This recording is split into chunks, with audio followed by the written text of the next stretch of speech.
कल्पना कीजिए एक ऐसे मंजर की जहां सड़कें जलते हुए मलबे में तब्दील हो गई हैं, आसमान काले धुएं की मोटी चादर से ढका हुआ है और इंटरनेशनल एयरपोर्ट्स पर लोग अपनी जान बचाने के लिए इधर उधर भाग रहे हैं। मेक्सिको के 20 अलग अलग राज्यों में इस वक्त जो मंजर है उसे देखकर ऐसा लगता है जैसे किसी बाहरी देश ने हमला कर दिया हो या कोई गृह युद्ध छिड़ गया हो, सिविल वॉर छिड़ गई हो। लेकिन हकीकत इससे कहीं ज्यादा जटिल और खौफनाक है। यह आग, ये धुआं, ये दहशत मेक्सिको के सबसे खूंखार माफिया डॉन एल मेंचो के एनकाउंटर का नतीजा है। एक ऐसा शख्स जिसके पास अपनी एक निजी फौज थी जो किसी देश की सेना को भी चुनौती दे सकती थी, जिसके साम्राज्य की शुरुआत तो गरीबी में हुई थी लेकिन उसका अंत पूरे देश को दहला कर रख रहा है। नमस्कार, मैं हूं शाश्वत सिंह दर्पण और आप देख रहे हैं द देशबोर्ड। आज हम मेक्सिको की उन गलियों से लेकर पहाड़ों के उन गुप्त ठिकानों तक का सफर तय करेंगे जहां ड्रग्स, खून और पैसे का एक ऐसा खेल खेला गया जिसने पूरी दुनिया को चिंता में डाल दिया। आज बात उस शख्स की जिसके एक इशारे पर मेक्सिको की राजधानी थर्रा उठती थी। मेक्सिको की इस कहानी को समझने के लिए हमें सबसे पहले इसके भूगोल को समझना होगा। कहते हैं कि किसी देश का भूगोल ही उसकी नियति तय करता है। मेक्सिको का नक्शा देखेंगे तो आप पाएंगे कि उसकी उत्तरी सीमा दुनिया के सबसे अमीर देश अमेरिका से लगती है। दक्षिण में यह ग्वाटेमाला और वेनेजुएला जैसे उन रास्तों से जुड़ा है जहां से ड्रग्स का कच्चा माल और उसकी पूरी सप्लाई आती है। मेक्सिको वो पुल है जिसके जरिए ड्रग्स दुनिया के सबसे बड़े बाजार यानी अमेरिका तक पहुंचते हैं। इसी भूगोल ने मेक्सिको को ड्रग्स कार्टेल्स का अड्डा बना दिया। यहाँ की सड़कों पर खड़ा धुआं और 250 से ज्यादा जगहों पर हुई आगजनी ये साबित करती है कि यहाँ कानून की नहीं बल्कि उन माफियाओं की चलती है जिनके सरगना नेमेसियो एस्गुएरा सर्तेस उर्फ एल मेंचो का अंत अब हो चुका है। एल मेंचो की कहानी किसी फिल्मी स्क्रिप्ट से कम नहीं है। 1960 के दशक में मेक्सिको के मिचुआकन राज्य के गरीब घर में पैदा हुए इस लड़के के पास पहनने को अच्छे कपड़े तक नहीं थे। परिवार एवोकाडो के खेतों में मजदूरी करता था। गरीबी इतनी थी कि 5वीं क्लास के बाद उसे स्कूल छोड़ना पड़ा। 14 साल की उम्र में जब बच्चे खेल कूद में व्यस्त होते हैं तब एल मेंचो गांजे के खेतों की पहरेदारी कर रहा था। यहीं से उसने अपराध की दुनिया की पहली सीढ़ी चढ़ी। 80 के दशक में वो अवैध तरीके से अमेरिका पहुंचा जहां उसने पहली बार हेरोइन का धंधा शुरू किया। लेकिन वह मेक्सिको नहीं था, वो अमेरिका था। वहां के कानून ने उसे पकड़ा, उसने जेल काटी और फिर उसे वापस मेक्सिको डिपोर्ट कर दिया। मेक्सिको लौटकर एल मेंचो ने एक बेहद शातिर चाल चली। उसने पुलिस फोर्स ज्वाइन कर ली।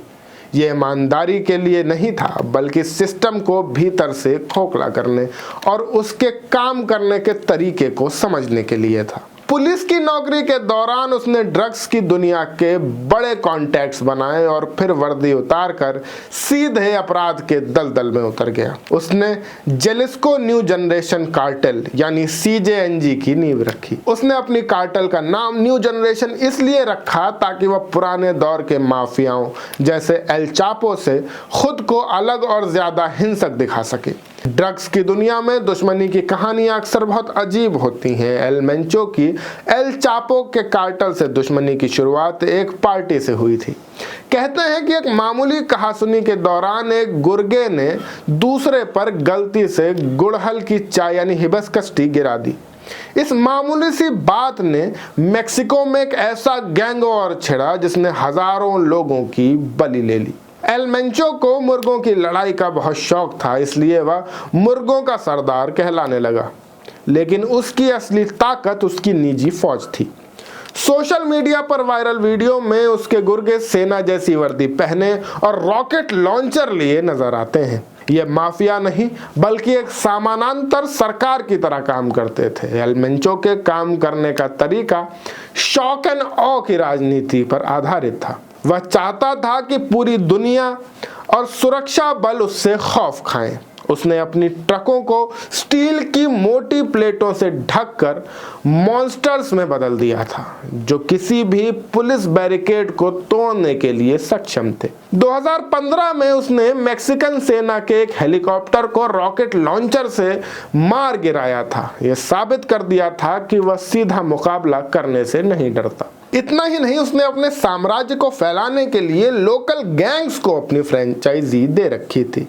जो लड़के भर्ती के लिए जाते थे उन्हें मिलिट्री कैंप्स में ट्रेनिंग दी जाती थी और भागने की कोशिश करने वालों को मौत के घाट उतार दिया जाता था। 22 फरवरी 2026 की तारीख मेक्सिको के इतिहास में दर्ज हो गई है।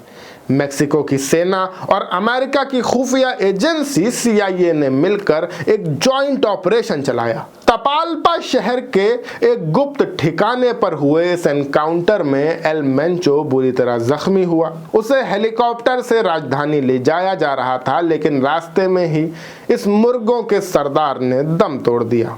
उसके मरते ही पूरे मेक्सिको में एक ऐसा तांडव शुरू हुआ जिसकी कल्पना सरकार ने भी नहीं की थी। उसके गुर्गों ने हाईवे ब्लॉक कर दिए, बैंकों और सुपरमार्केट्स को आग लगा दी और सरेआम गोलीबारी शुरू कर दी। मेक्सिको सिटी से लेकर दूर दराज के गांवों तक सिर्फ चीख पुकार सुनाई दे रही थी। अमेरिका के लिए एल मेंचो सबसे बड़ा दुश्मन था। वहां के राष्ट्रपति डोनाल्ड ट्रंप ने उसके कार्टेल को विदेशी आतंकी संगठन घोषित कर दिया था।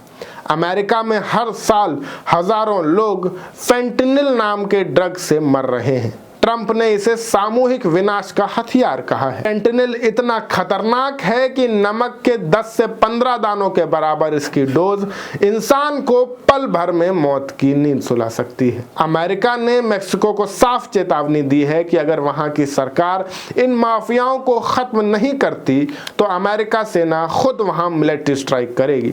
यह मेक्सिको की संप्रभुता के लिए एक बड़ा खतरा था। मेक्सिको की वर्तमान राष्ट्रपति क्लाउडिया शिनबम के सामने अब कांटों भरी रहा है। हालांकि उनके राज में हत्याओं के ग्राफ में कुछ कमी आई है, लेकिन एल मेंचो के बाद अब पैदा हुआ पावर वैक्यूम मेक्सिको को और भी ज्यादा हिंसा की ओर ढकेल सकता है। जब भी कोई बड़ा डॉन मरता है तो उसकी गद्दी के लिए छोटे गैंग्स आपस में और भी ज्यादा बेरहमी से लड़ते हैं। मेक्सिको में आज भी 1 लाख से ज्यादा लोग लापता हैं और हर साल हजारों बेगुनाह इस ड्रग वॉर की भेंट चढ़ जाते हैं। यहाँ की राजनीति और ड्रग माफिया के बीच जो गठजोड़ है उसे तोड़ना शिनबम के लिए सबसे बड़ी चुनौती है। यह सिर्फ एक अपराधी के अंत की कहानी नहीं है, बल्कि एक कहानी है एक ऐसे सिस्टम की जो गरीबी और भ्रष्टाचार की कोख से पैदा होता है। एल मेंचो के अंत ने एक बात साफ कर दी है कि जुर्म का रास्ता चाहे कितना भी चमक धमक भरा क्यों ना हो, उसका अंत हमेशा राख और धुएं में ही होता है। लेकिन सवाल वही है, क्या एल मेंचो के जाने से मेक्सिको की गलियों में शांति लौटेगी या फिर कोई और नया सरदार इसी खूनी विरासत को आगे बढ़ाएगा? मेक्सिको जल रहा है और दुनिया देख रही है कि कैसे भूगोल, नियति और नशा मिलकर पूरे देश को विनाश की कगार पर ले आते हैं। अगर आपको द देश बोर्ड की यह विस्तृत रिपोर्ट जानकारीपूर्ण लगी हो तो वीडियो को लाइक करें, हमारे और अपने चैनल द देश बोर्ड को सब्सक्राइब करें और वीडियो को अपने दोस्तों के साथ शेयर जरूर करें। मैं शाश्वत सिंह दर्पण, आप देख रहे थे द देश बोर्ड। आप सबका बहुत बहुत शुक्रिया। जय हिंद, जय भारत।